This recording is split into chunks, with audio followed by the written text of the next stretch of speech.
Avez-vous déjà participé à une conversation où une personne connaît plus que vous? Et surtout dans votre domaine. Elle peut même vous donner des astuces ou des leçons. Alors là, vous êtes avec la personne en question et vous avez peut-être été confronté à l'effet Dunning-Kruger. Mais avant tout, prenez votre paquetage et suivez-moi aux États-Unis, plus précisément à Pittsburgh, en 1995. Eh oui, on a voyagé dans le temps. Et là, Macarthur Wheeler et son ami sont en train de discuter de l'effet de citron qu'il est utilisé comme une encre invisible pendant la guerre. Et c'est ici que le fameux brillant Wheeler décide de braquer pas une, mais deux banques. Mais quelle est la relation entre l'effet Dunning-Kruger et l'histoire de Wheeler?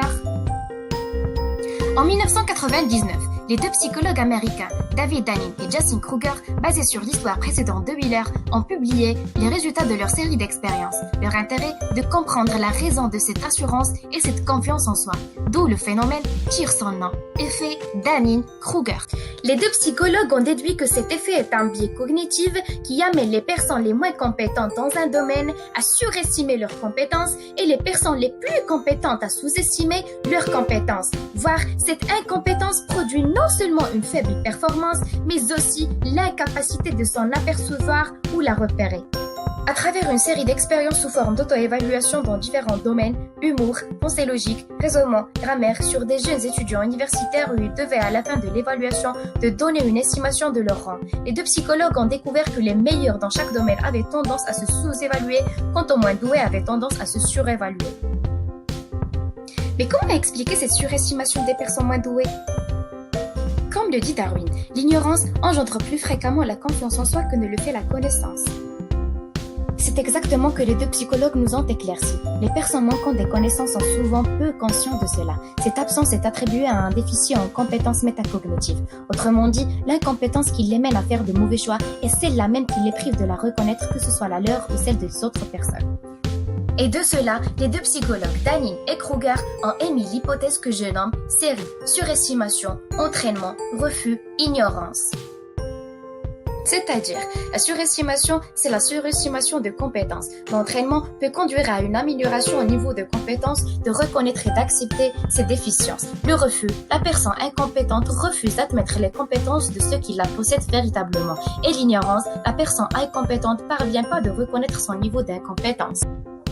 Est-ce que c'est vrai que Dunning et Kruger réalisent une courbe qui résume tout ce que vous venez d'expliquer? Oui, vous avez raison. Et comme l'explique Dunning et Kruger, le point critique à noter est qu'il existe une corrélation positive claire entre les performances réelles, ligne grise, et les performances perçues, ligne noire. Les personnes du quadrille supérieur pour la performance réelle pensent qu'elles fonctionnent mieux que les personnes du deuxième quadrille et qui ont à leur tour, ils pensent qu'ils fonctionnent mieux que les personnes du troisième quadrille et ainsi de suite. Le préjugé n'est donc définitivement pas que les personnes incompétentes pensent qu'elles sont meilleures que les personnes compétentes. C'est plutôt que les personnes incompétentes pensent qu'elles sont bien meilleures qu'elles ne le sont en réalité. Attention, il est important de noter que Dunning et Kruger n'ont jamais montré que les non qualifiés pensent qu'ils sont meilleurs que les qualifiés. Et alors, comment ne pas surestimer soi-même? Afin d'éviter d'être un ignorant et l'ignore ou d'avoir un ego surdimensionné, essayez toujours de chercher l'information, d'élargir le cercle de vos compétences, faites des connaissances, essayez d'échanger et de communiquer avec d'autres personnes en différents sujets. Et surtout, ne vous estimez non plus. Et on est arrivé à la fin de notre vidéo. J'espère qu'elle vous plaira et qu'elle vous sera utile. Au revoir et à la prochaine.